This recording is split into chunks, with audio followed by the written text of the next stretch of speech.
Oi gente, eu sou a Ju do Joem Books e sejam bem-vindos ao meu canal. O vídeo de hoje é aquele que a gente faz sempre, todo mês, há 4 anos, talvez mais, que é o Lidos do mês anterior, ou seja, Lidos do mês de junho. Meu Deus, esse ano de repente passou a voar. O mês de junho foi um pouco mais conturbado para mim, porque eu tive o caos que foi a minha faculdade. Eu estou ainda para terminar e de entregar trabalhos, mas para quem acompanhou o meu primeiro study vlog deste ano, sabe que eu estou no surto. Eu consegui concluir 6 leituras, sendo que eu acho que 4 delas era do meu trabalho. Então, se vocês não sabem, eu trabalho numa plataforma online em que a gente faz o Clube do Livro, lendo os livros do vestibulares. Então, eu tive que ler muitos livros da FUVEST ainda e finalizar essa parte da FUVEST. Mas vamos lá. O primeiro livro que eu li, então, este mês foi Cabrita da Peste, do Luan Barbosa. Este livro aqui é belíssimo, tá? Olha que coisa linda. Sério.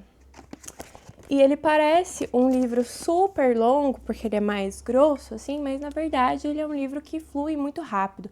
Ele também é muitas vezes divertido. Aqui a gente vai ter uma intertextualidade, que é algo que eu gosto muito na literatura, que é quando um escritor está escrevendo o livro que a gente está lendo, né? Então aqui a gente tem o Murilo, que ele faz acompanhamento da terapia, porque ele tem muita ansiedade, ele passou por um relacionamento conturbado, em que a terapeuta dele propõe que ele volte a ter coragem de escrever e que ele comece a enviar para ela antigas histórias dele, até para analisar, né, um pouco sobre ele nessas histórias. E daí a gente tem a história da personagem dele, que é a Lindalva, que é muito diferente do contexto dele. Ela mora em outro lugar, mas está migrando para São Paulo para ter uma boa vida. E ela se assusta com esse movimento de cidade grande, enfim.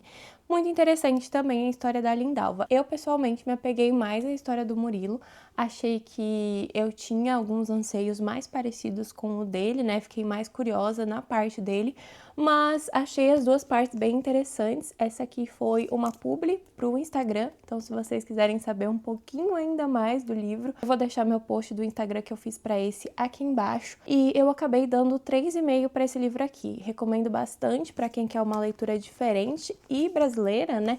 Toda vez que é a parte da Lindalva, ele fica nesse fundo preto, assim, então tem um trabalho bem diferente. E a parte da Lindalva eu diria que vai mais pro lado da comédia e a parte do Murilo vai mais pro lado romance contemporâneo. Então mistura um pouco dessas duas coisas. A da Lindalva às vezes quase parece um pouco de teatro, o que também torna bem divertido e bem simples, né, de ler. Recomendo para quem tá de ressaca literária esse aqui, viu? A minha segunda leitura concluída foi um dos livros da FUVEST por causa do meu trabalho, que foi Canção de Ninar Menino Grande, da Conceição Evaristo. Eu queria também ler esse livro, então para mim quando a gente pega alguns livros que são do meu radar eu fico bem feliz, né, por causa dos vestibulares. Também gosto muito de analisar essa parte de escolhas e listas de vestibulares e leituras obrigatórias, porque é um assunto que me interessa muito. Eu acabei me decepcionando um pouquinho com esse livro, gente. Apesar da Conceição Evaristo ser uma das minhas autoras brasileiras preferidas, esse livro não foi pra mim. Eu acabei achando um pouco vazio, assim, é quase um livro de contos do mesmo personagem, porque aqui a gente vai acompanhar nosso protagonista,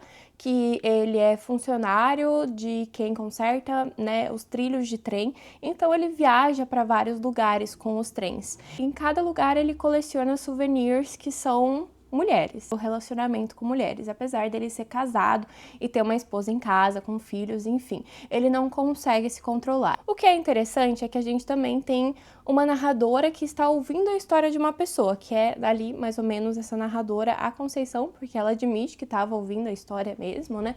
Então ela está escrevendo um relato de uma pessoa, mas que a gente não sabe o quão verídico é esse relato, até porque é uma pessoa que tem sentimentos, que coloca a sua memória e que também ouviu de outros, de pessoas que ela não conhece. A minha personagem preferida não teve um capítulo só para ela, porque quem estava nos narrando a história não sabe de fato sobre ela, nunca conversou com ela, enfim, ela é bem afastada dessas outras mulheres, que é a mulher do cara, a que é realmente casada com ele. É meio que elas que contam as histórias, assim, mas fica vazio, sabe? A gente conhece poucas coisas sobre essas mulheres e ao mesmo tempo eu sinto que a gente não conhece nada sobre o nosso protagonista. Eu sinto que o livro tenta dar uma profundidade no sentido de o machismo que também afeta o homem e como o homem também sofre por isso, mas não é abordado o suficiente porque também quem narrou não sabe exatamente o que esse cara passou, entende? Então ele fica nessa tentativa de conservar uma memória ao mesmo tempo que não explora. Então algumas coisas ficam vazias, assim, era um livro que eu não tinha vontade de continuar a ler, não me interessava direito esse personagem principal e as outras histórias acabavam sendo muito curtas para eu me interessar de fato. Então foi isso, acabou que foi um livro 2,5 da Conceição, que eu não queria que fosse porque, como eu já falei, é uma das minhas autoras preferidas brasileiras e que eu costumo dar, assim, favorito pros romances dela, então, né? A minha terceira leitura concluída foi do meu clube do livro, que foi Máquina de Leite. Eu sempre tenho vontade de falar Máquina de Fazer Leite, mas não é. Da Silvia Molnar. Este livro é também quase autobiográfico, assim, uma experiência que a própria autora passou, mas ela não deixa ser o suficiente para ser autobiográfico. E, assim, foi uma das minhas leituras preferidas do mês, com certeza, e foi um livro que foi 4,5. Eu gostei muito de conhecer essa escrita. É o primeiro debut da autora como autora, né, porque ela é tradutora e a personagem também é tradutora.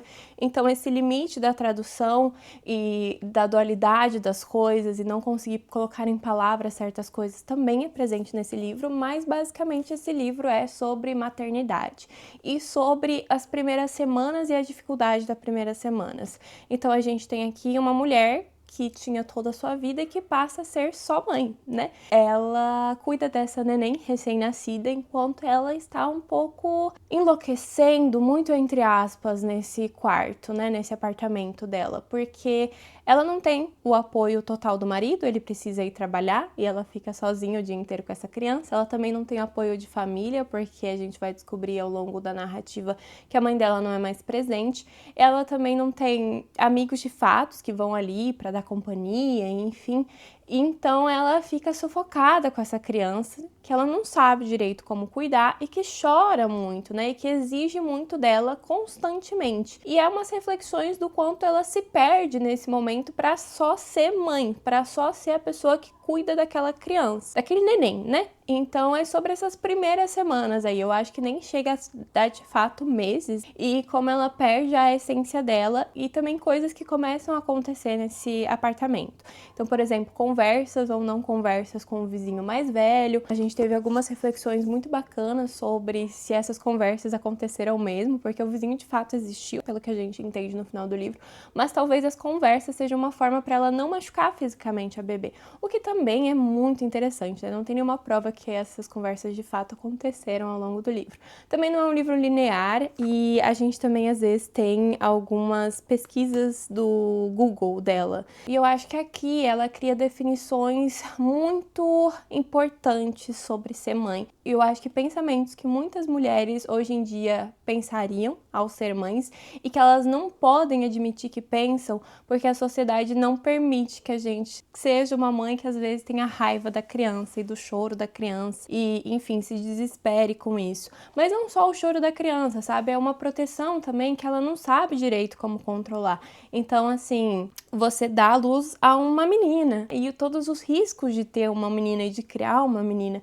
É muito interessante, eu gostei muito, muito desse livro e com certeza vou estar de olho nos próximos livros da autora para poder acompanhar. A próxima leitura concluída foi Balada de Amor ao Vento, da Paulina Chiziane. Esse também foi um livro da FUVEST e também estava louca para ler, porque eu gosto muito da Paulina Chiziane.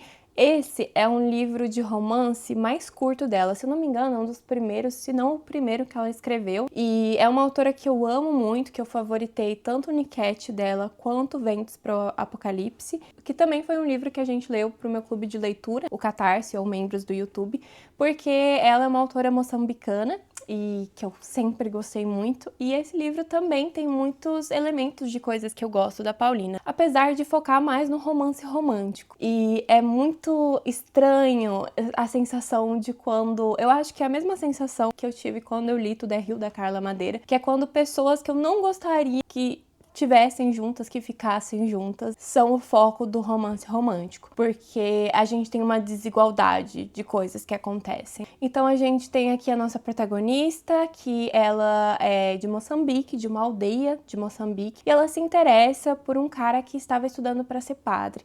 Eles têm relações, ele é expulso de ser padre por causa dessas relações, e ela termina engravidando dele. E isso, assim, acontece nos primeiros capítulos, eu não tô dando nenhum spoiler, tá? Ela termina engravidando dele e ele decide largar ela. Fala assim, não, mas eu não posso me casar contigo porque tu não é católica. E tu não compartilha da mesma religião que eu, né? Então eu preciso de uma mulher católica, direitinha e não sei o quê. Aí ela tenta de várias formas se livrar do bebê e também se livrar da própria vida, até que ela consegue abortar essa criança.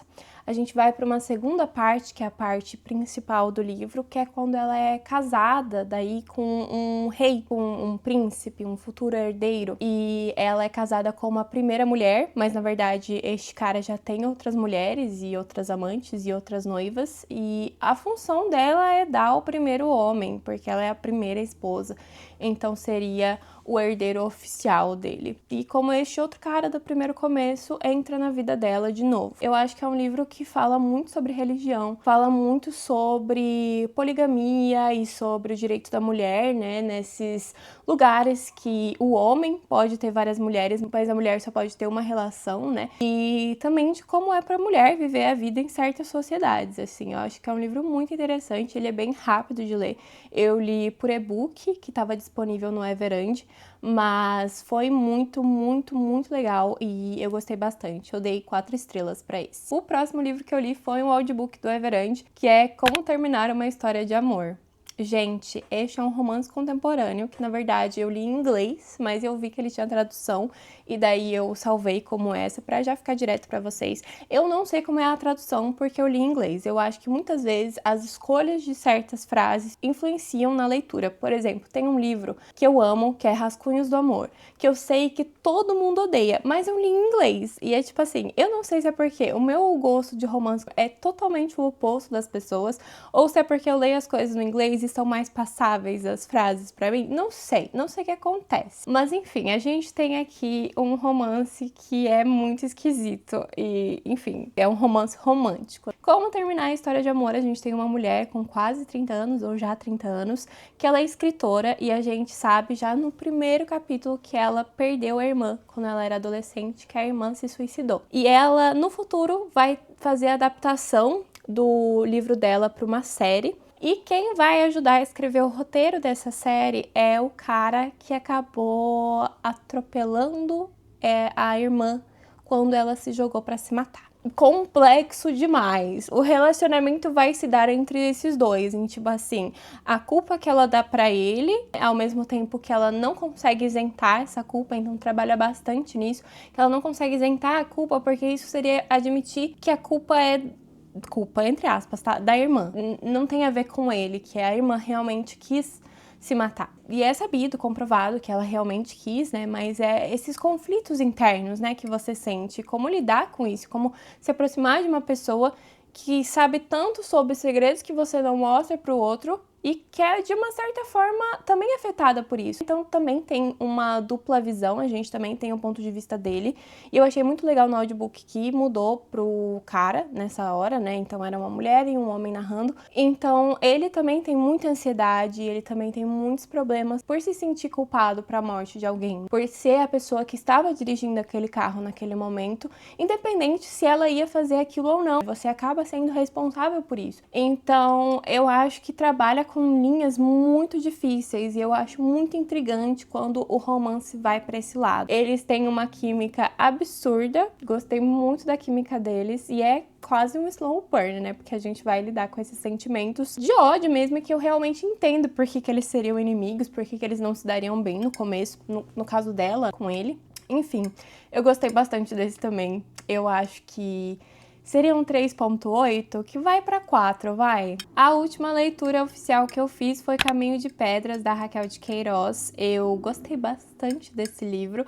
Eu li em uma tarde inteira de trabalho. Foi o meu primeiro contato com a Raquel de Queiroz. Choquem-se, porque para mim é chocante também. É um livro que vai falar muito sobre a classe operária e é sobre a mulher nesse meio e sobre a mulher envolvida na política e sobre os julgamentos que a mulher sofre. Então aqui a gente tem o Roberto,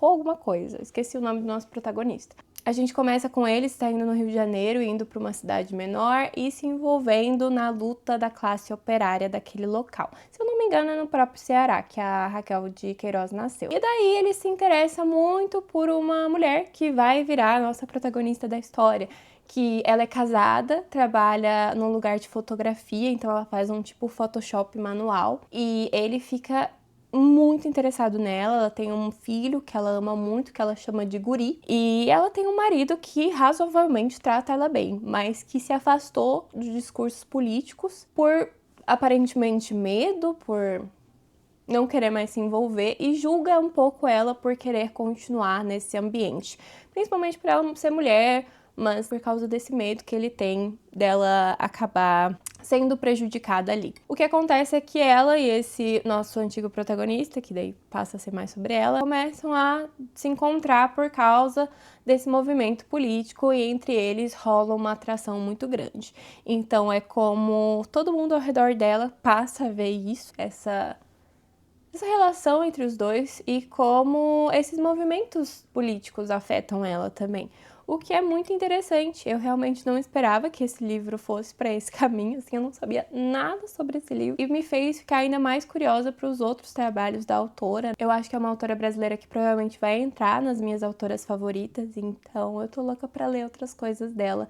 Não vou falar mais sobre este livro porque ele, assim, tem menos de 150 páginas, eu acho. Aí eu queria falar das duas leituras que eu estou em andamento. Eu estou lendo, então, Feras em Campo, da Luísa Landry, e esse aqui é um livro sáfico que envolve duas mulheres que se transformam em lobisomem e jogam futebol brasileiro. Assim, a farofa da farofa pra nós sáficas que amamos Teen Wolf, sabe? Que queremos essa farofeira em nós. Tô gostando muito, assim, eu ainda não cheguei na metade. A minha ideia era ter concluído por mês anterior, mas assim, não consegui, gente. Sinto muito, eu queria muito. Mas eu realmente fiquei com muita coisa pra fazer, mas eu com certeza vou terminar muito em breve essa leitura. E daí a minha outra leitura, que vai ser a última vez que eu vou falar sobre ela com vocês sem finalizar de fato, é Crime e Castigo, que eu tô lendo por causa do nosso grupo de clássicos e a nossa leitura aberta, lembrando que vamos ler o Conde de Monte Cristo em setembro, outubro, novembro, dezembro, que é, né, muito longo. Vamos tentar concluir ele até dezembro. Agora a gente tá finalizando esse aqui, a gente vai ler ele até agosto. Eu li até o fim. Não, eu acho que é que agora eu tô gravando, já faz uma semana que estamos em julho.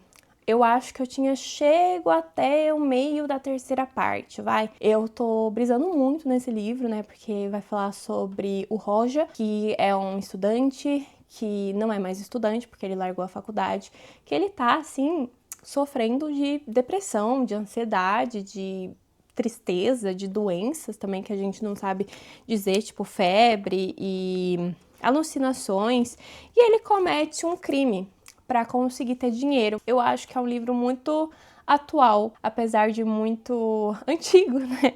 E eu acho que essa é a graça de ler clássicos, a gente procurar o que ainda tem de atual e talvez nos apavorar com o que ainda tem de atual, né? Então, a falta de oportunidade para os estudantes, a situação precária que os estudantes vivem e a falta de responsabilidade sobre doenças mentais, enfim, eu acho que ele abre para muitas coisas que eu me interesso muito. Enfim, eu não vou falar mais tanto porque eu tô fazendo um vlog só pra ele.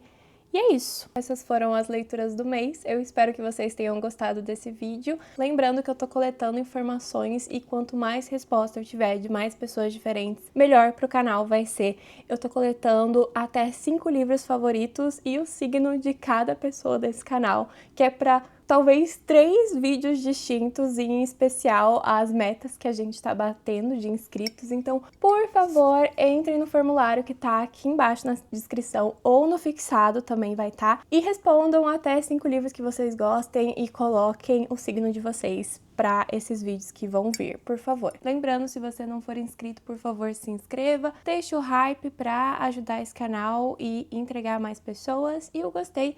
E se você quiser comentar aqui embaixo qual foi a sua leitura preferida, ou uma leitura que você começou ou finalizou em junho, eu vou adorar saber. Esse canal é pra gente compartilhar dicas. Muito obrigada a todo mundo que anda se inscrevendo, né? O meu canal anda saindo da bolha. Então, se você também quiser se apresentar aqui embaixo, falando dos seus livros preferidos, eu vou adorar conhecer um pouquinho mais de vocês. E se você é um inscrito antigo que nunca fez isso, também pode se sentir à vontade. Eu espero que vocês tenham gostado desse vídeo e eu vejo vocês em breve, na quinta ou na sexta-feira, com o nosso vídeo extra. Um beijo, até breve!